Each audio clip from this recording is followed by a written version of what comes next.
Coach, just back here in the back, how would you evaluate the running game through 2 games? Run game through 2 games. You know what? Unique. The first week against Ball State, we got really something that we anticipated but didn't truly prepare for in terms of a total drop 8 game.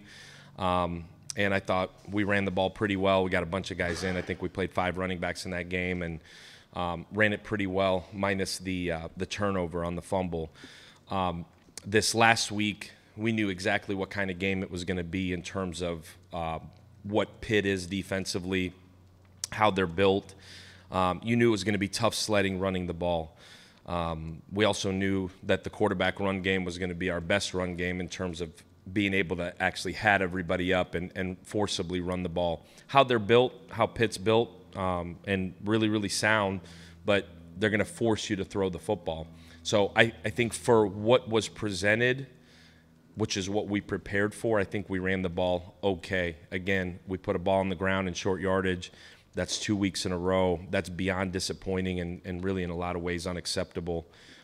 If I lose sleep about anything, it's that. We can't win games putting the ball on the ground like that and got away with one there, whether it was the football gods looking over us or maybe we're just that good of people that it turned out in our favor. But you can't put the ball on the ground in tight games like that. So I don't know if you're asking for a letter grade, but I think it's a work in progress, and I think it's a huge point of emphasis for us. I think the O-line's playing extremely well. We got some backs we're confident with, and we got to hang on to the football, and I think it'll just keep coming as the season goes here. Ryan and Rob. How would you assess Gerald Myles' performance on Saturday, and would you say he's won that left tackle job? Yeah, that's a good question. I think Mintz did a really good job. Pleasant surprise a little bit probably, just because you didn't really know. You knew he was just learning through spring. He was learning through fall camp. Really good in the pass pro part. He's naturally gifted. He's super athletic. He's really long. And I think he's really learned better than you could ever ask a first-year guy to do so.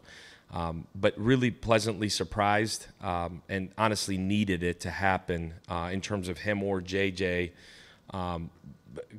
or both being able to hold that down over there. So really, really proud of him.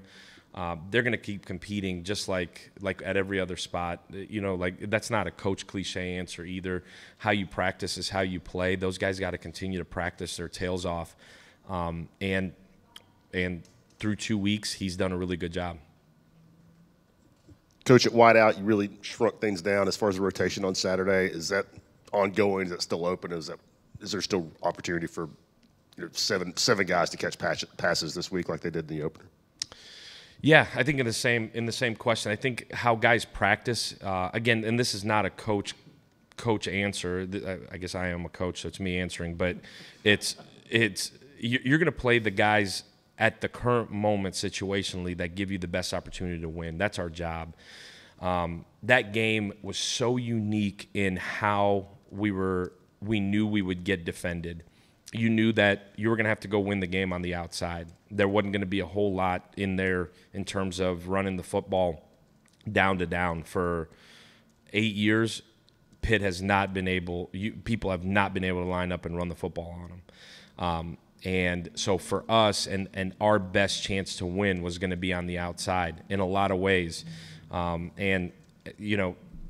didn't hit them all, and we left some out there. I think those guys that left them out there are severely disappointed with leaving them out there. I think they've also moved on and learned from it. And we got a long season with some really good defenses here ahead of us. I absolutely hope that more guys can play. But at the end of the day, I don't think any of us are going to apologize for playing the situationally the guys that we thought were going to win us the football game.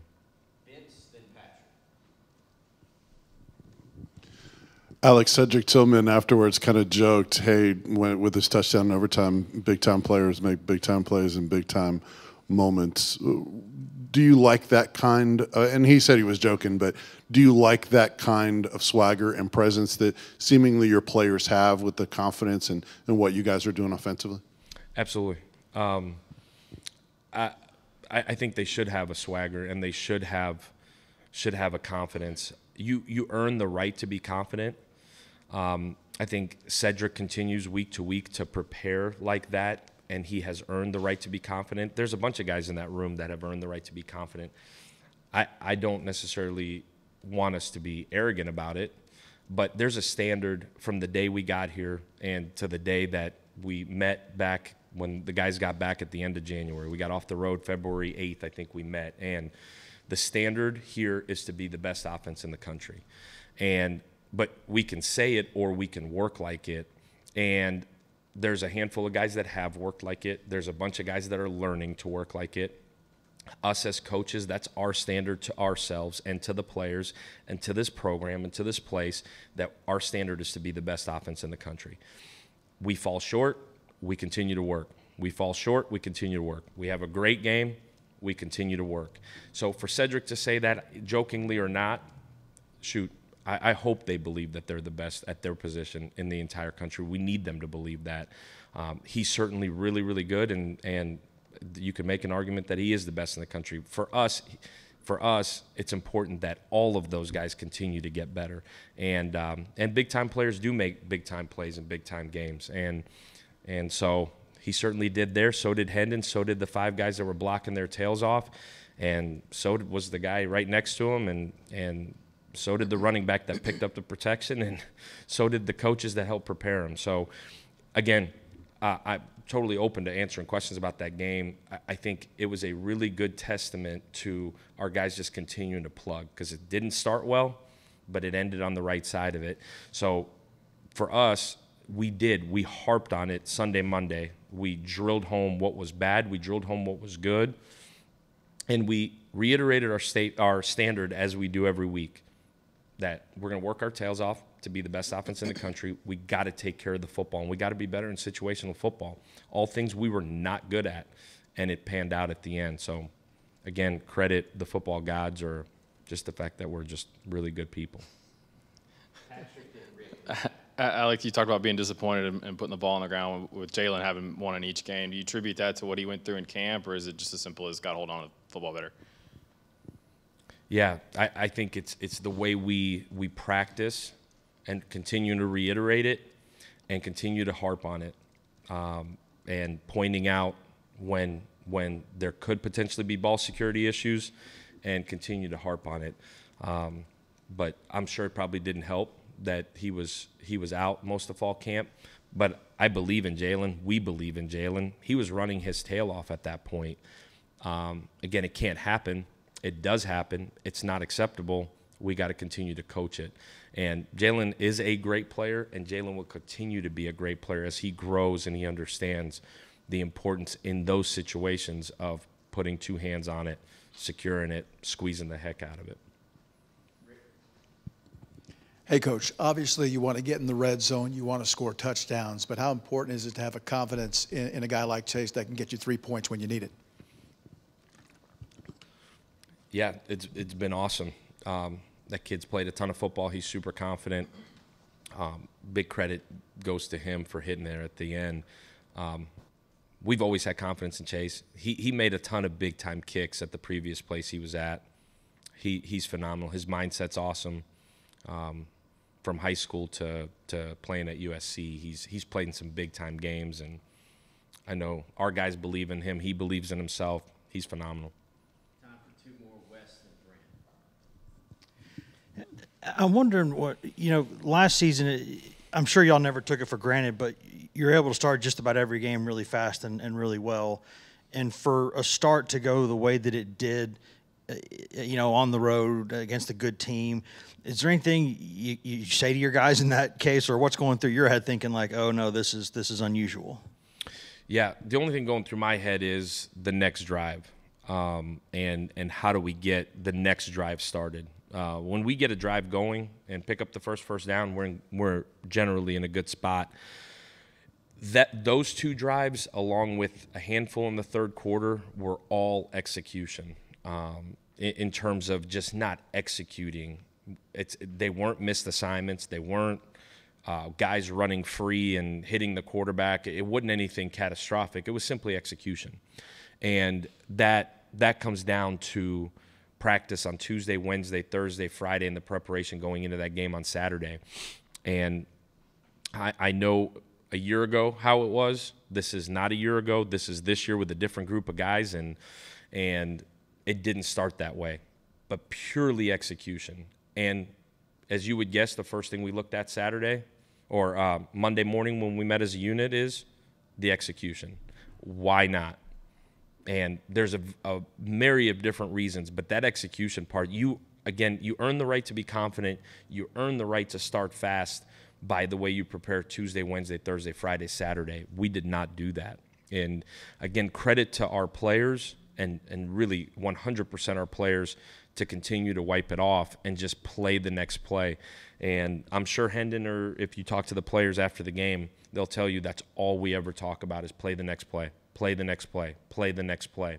And give them a ton of credit. They played the next play over and over again because it was the same situation in the third quarter. We just could not execute to get it going. And, again, credit to them kids. They did a phenomenal job of just bouncing back. We as coaches can't overreact to it either, and we didn't. And those guys on the sideline did a great job. Yeah, Coach, back here in the back, how much were you handcuffed from a play calling standpoint because you didn't win early downs? And secondly, quickly, Brew McCoy, what do you like out of him? How much do you see his role growing? Yeah, tough. When you're in second and long, that was the biggest thing you talk about going into the game is you don't want to be in second and long, forcing yourself to be in third and long. Like those guys on third and long are dangerous. And it was that way a year ago. You didn't want to be stuck in third and long. So you were just trying to find a way to get into third and manageable when you couldn't get anything on first down. Once we got that going, the third, the fourth drive, and really the fourth, fifth, and sixth drive where we scored touchdowns on all three, it was picked up the first down and got going. So it was because you were trying to stay out of third down with a dead ball and them get all their pass rushers in, and then it becomes what you don't want it to become. I guess, yes, you felt a little bit handcuffed in that regard, just because you couldn't get it started. Again, credit to our kids for bouncing back and going on drive 4, 5, 6 and scoring and getting us back into the football game. Credit the defense for getting us the ball back on all three of those drives. Those guys played their absolute tails off.